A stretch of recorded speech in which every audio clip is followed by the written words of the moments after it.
আসসালামু আলাইকুম। ষষ্ঠ শ্রেণী গণিত ষান্মাসিক সামষ্টিক মূল্যায়ন 2024-এর 10 তারিখ প্রশ্নের সম্পূর্ণ সমাধান এখন দেওয়া হবে। দলগত কাজ 1.1.1 এর উত্তর হবে বিদ্যালয় প্রাঙ্গণে এবং আশেপাশে বড় গাছের সংখ্যা আনুমানিক 120টি। 1.2 ষষ্ঠ শ্রেণীতে আমাদের শাখায় আছে 60 জন শিক্ষার্থী, শিক্ষক 15 জন, কর্মচারী 5 জন, তাহলে মোট 80 জন। 1.3 বিদ্যালয় প্রাঙ্গণ এবং আশেপাশে আনুমানিক 120টি বড় গাছ রয়েছে। গাছগুলো গড়ে প্রায় 274 লিটার অক্সিজেন তৈরি করে। তাহলে একটি বড় গাছ প্রতিদিন গড়ে প্রায় 274 লিটার অক্সিজেন তৈরি করে, তাহলে 120টি গাছ প্রতিদিন অক্সিজেন তৈরি করে। 274 গুণ 120, 32,880 লিটার। 1.4-এর উত্তর ষষ্ঠ শ্রেণীতে আমাদের শাখায় মোট জনসংখ্যা 60 জন। তাদের অক্সিজেন প্রয়োজন, মানে গড়ে অক্সিজেন প্রয়োজন, এখানে ঘরে না গড়ে হবে, গড়ে অক্সিজেন প্রয়োজন 378 লিটার। তাহলে একজনের প্রতিদিন অক্সিজেন প্রয়োজন 378 লিটার, তাহলে 80 জনের অক্সিজেন প্রয়োজন। গুণ করে দিব, এখানে 80 না 60 জন হবে। 60 জনের অক্সিজেন প্রয়োজন, 60 জনের অক্সিজেন প্রয়োজন আমাদের কত? 22,680 লিটার। বড় গাছ 1.5-এর উত্তর, বড় গাছ প্রতিদিন গড়ে 32,880 লিটার অক্সিজেন তৈরি করে। আমাদের বিদ্যালয়ে যতগুলো গাছ আছে, 60 জন অক্সিজেন প্রয়োজন 22,680 লিটার। তাহলে যেহেতু 32,880 বড় 22,680 থেকে, সুতরাং আমাদের শাখায় প্রতিদিন যে পরিমাণ অক্সিজেন প্রয়োজন সেই পরিমাণ অক্সিজেন বিদ্যালয়ের গাছগুলো থেকে উৎপন্ন হচ্ছে। অতএব বলা যায় প্রয়োজনীয় সংখ্যক বড় গাছ আমাদের বিদ্যালয়ে আছে। তারপরে একক কাজে একের 1 নম্বরের উত্তর, আমাদের পরিবারের সদস্য সংখ্যা 3 জন। তাদের প্রতিদিন গড়ে অক্সিজেন লাগে 378 গুণ 3, 1134 লিটার। 2 নম্বর, গড়ে একজন মানুষের অক্সিজেন লাগে 378 লিটার, তাহলে আমাদের পরিবারের সদস্যদের অক্সিজেন লাগে 1134 লিটার। তাহলে তাদের অনুপাত 378 অনুপাত 1134। 3 নম্বর, 2 নং হতে প্রাপ্ত অনুপাত 378 আর 1134-এর সমতুল অনুপাত বের করতে বলেছিল। সমতুল অনুপাত আমরা প্রথম যে অনুপাত, দ্বিতীয় অনুপাত, পূর্ব রাশি উত্তর রাশি দুইটাকে 2 দিয়ে গুণ করেছি, গুণ করে এটা পেয়েছি। 4 নম্বর, আমরা জানি একটি গাছ একদিনে অক্সিজেন দেয় প্রায় 274 লিটার। তাহলে 274 লিটার অক্সিজেন পেতে গাছ প্রয়োজন একটি। তাহলে আমাদের পরিবারের জন্য লাগে 1174 লিটার। তাহলে 1174 লিটার অক্সিজেন পেতে গাছ প্রয়োজন 4.15টি। এখন গাছ তো আর দশমিকে হয় না, সেহেতু 5টি গাছ প্রয়োজন। 5 নম্বরের উত্তর, 4 হতে পাই আমাদের পরিবারে অক্সিজেনের জন্য গাছ প্রয়োজন 5টি। তাহলে আমাদের বাড়িতে গাছের সংখ্যা 25টি, সুতরাং আমাদের দরকারের চেয়ে বেশি গাছ রয়েছে +20। এটা চিহ্ন দ্বারা দেখাইতে বলেছিল, তার জন্য। 6 নম্বর, 5 নঙ্গে পেয়েছি +20, তাহলে +20 এর যোগাত্মক বিপরীত সংখ্যা -20। 7 নম্বর, আমাদের পরিবারের জন্য 20টি গাছ বেশি আছে, তা নিচে সংখ্যা রেখা ব্যবহার করে দেখানো হলো। তোমরা সংখ্যা রেখা স্থাপন করবে, শুধু 20 সংখ্যা রেখা আঁকে 20 স্থাপন করবা, তাহলেই হবে। কাজ খ, জোড়ায় কাজ।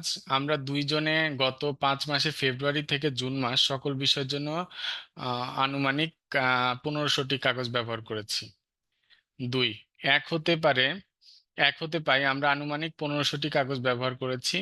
কাগজ কম ব্যবহার করেছি, মানে 3/1 কাগজ যদি কম ব্যবহার করি, তাহলে কম ব্যবহার করেছি কত? 500টি।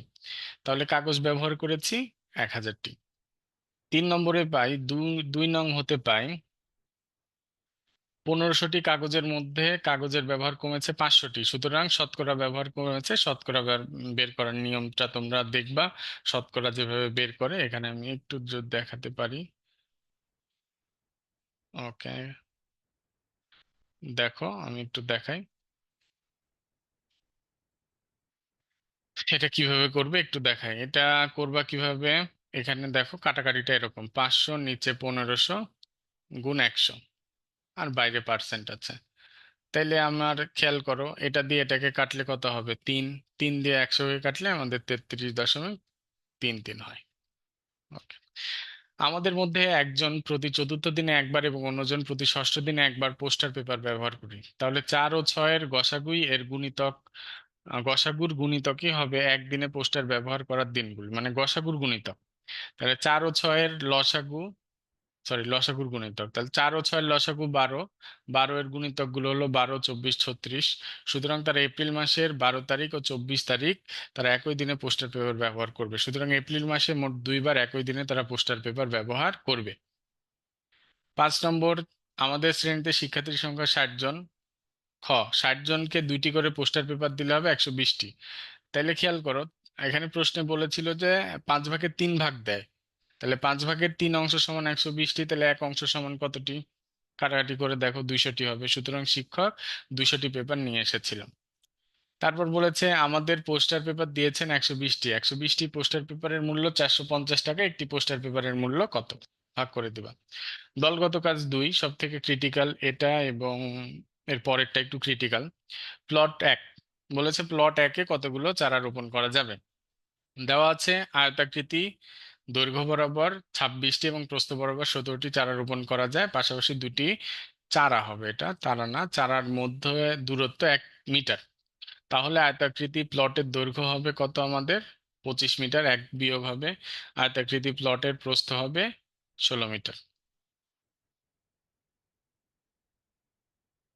সুতরাং আয়তাকৃতি প্লটের ক্ষেত্রফল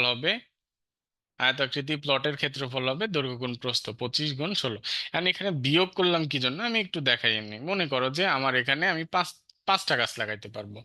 দৈর্ঘ্য বরাবর 5টা, প্রস্থ বরাবর আমি গাছ লাগাইতে পারবো 4টা। এখন খেয়াল করে দেখো, গাছের দূরত্ব 1 মিটার করে। তাহলে 5টা গাছের জন্য 1, 2, 3, 4, দেখো আমার 4 মিটার হলো। 5টা গাছের জন্য আমার কয় মিটার? 1, 1, 1, 1, 4 মিটার।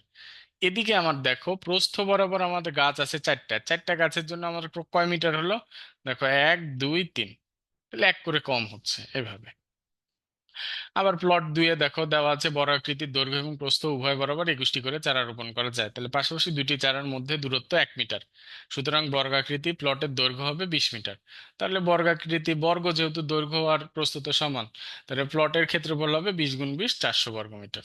ওকে, ক্ষেত্রফল বের করতে বলেছিল। এবার বলেছে কয়টি করে চারা রোপণ করা যাবে।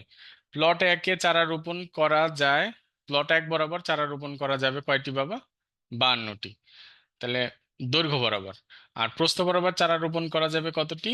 15টি। কি জন্য 2 বাদ দিলাম ভালো করে খেয়াল করো। আমি যদি দৈর্ঘ্য বরাবর 5টা রোপণ করি আর প্রস্থ বরাবর যদি 4টা রোপণ করি, তাহলে ভালো করে খেয়াল করো, আমি দৈর্ঘ্য বরাবর এই যে 1টা, 2টা, 3টা, 4টা, 5টা রোপণ করলাম। কিন্তু প্রস্থ বরাবর আর যে 1টা, 2টা, 3টা, 4টা, 5টা, দৈর্ঘ্য বরাবর এপারেও 5টা এপারেও 5টা।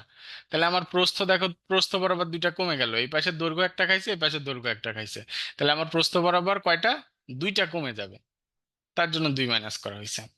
সুতরাং প্রস্থ বরাবর, পারাপার না, বরাবর চারা রোপণ করা যাবে 30টি। প্লট 1-এ মোট চারা রোপণ করা যাবে তাহলে 52টি আর 30টি 82টি। প্লট 2-এও একই রকম ভাবে হিসাব করা হয়েছে, দৈর্ঘ্য বরাবর চারা রোপণ করা যাবে 21টি, তাহলে দৈর্ঘ্য বরাবর 42টি। প্রস্থ বরাবর চারা রোপণ করা যাবে 21 বিয়োগ 2টি, 2টি বাদ যাবে, তাহলে 19টি করে 38টি। তাহলে মোট চারা রোপণ করা যাবে প্লট 2-এ 80টি। তাহলে প্লট 1-এ হলো কয়টি? প্লট 1-এ হলো আমাদের কয়টি? 82টি। আর প্লট 2-এ হলো কতটি? 80টি। এখন খেয়াল করো, আহ পাশাপাশি দুটি চারার মধ্যবর্তী দূরত্ব 1/2 মিটার, এটা এই যে এরকম হাফ আছে, 1/2 মিটার হয়, সেক্ষেত্রে প্লট 1-এ চারার সংখ্যা তোমরা এত ঝামেলা না করে দিয়ে দিবা।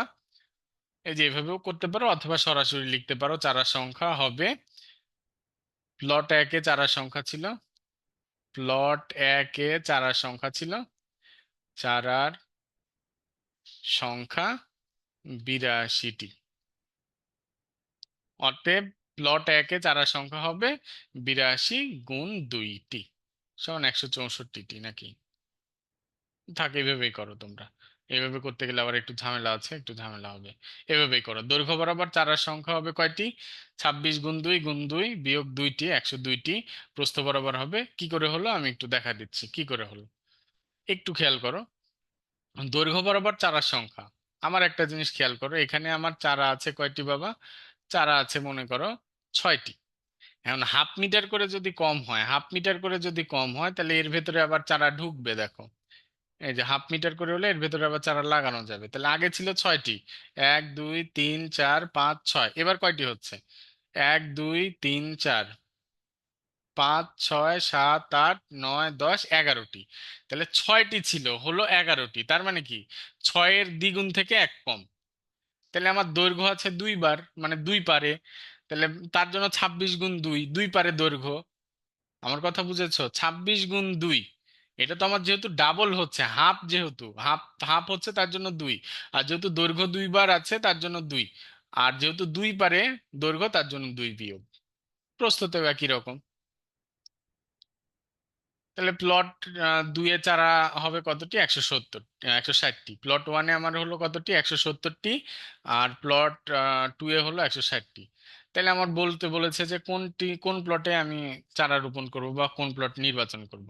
যে আমি প্লট 1 নির্বাচন করব, কারণ প্লট 1-এ কি আমার চারা সংখ্যা বেশি হবে। তারপরে একক কাজ 2, 1 নম্বরে ষষ্ঠ শ্রেণীতে আমাদের শাখায় শিক্ষার্থী আছে 60 জন। তাহলে এর বাগানে গাছ আছে 120টি। তাহলে একজন শিক্ষার্থী যত্ন করবে কয়টি গাছ? 2টি করে গাছ। তাহলে প্রতিটি গাছ সপ্তাহে 2 দিন যত্ন করবে। তাহলে মাসে বা 4 সপ্তাহে যত্ন করবে কয়বার? 8 বার। তাহলে প্রত্যেক শিক্ষার্থী মাসে 8 বার যত্ন করবে, প্রতিবার 2টি করে গাছের যত্ন করবে। 2 নাম্বার, মোট শিক্ষার্থী 60 জন, বিতর্কের জন্য বাইরে থাকে 1/5 অংশ, তাহলে বাইরে থাকে 12 জন, তাহলে অবশিষ্ট থাকে 48 জন। তাহলে একজন শিক্ষার্থী যত্ন করবে 2.5টি করে গাছ। তাহলে উক্ত সপ্তাহে 2.5টি করে গাছের যত্ন করবে শিক্ষার্থী, যে কয়জন অবশিষ্ট থাকবে। তারপরে 3 নম্বর, 6 জন শিক্ষার্থী করতে পারে 28 দিনে, একটা কাজ করতে পারে 28 দিনে। তাহলে একজন কত দিনে করতে পারে, আর মোট শিক্ষার্থী 60 জন কত দিনে করতে পারে? ঐকিক নিয়মের অঙ্ক সহজ করে দিবা। আর আজকে বিভিন্ন কাজ থেকে নতুন যা শিখলাম, আজকে বিভিন্ন কাজ থেকে শিখলাম গাছপালা আমাদের জন্য অতীব গুরুত্বপূর্ণ। তাই বেশি বেশি গাছ লাগাবো, মানুষের তুলনায় গাছের সংখ্যা বেশি থাকতে হবে। তাছাড়া অক্সিজেনের ঘাটতি দেখা দিবে। সবাইকে ধন্যবাদ, সবাই ভালো থাকবে। আর এগুলো পজ করে করে এগুলো দেখে নিবা, লিখে নিবা। সময় কম থাকার জন্য বোঝানো গেল না, মাফ করবেন। ঠিক আছে, সবাই ভালো থেকো, সুস্থ থেকো, আল্লাহ হাফেজ।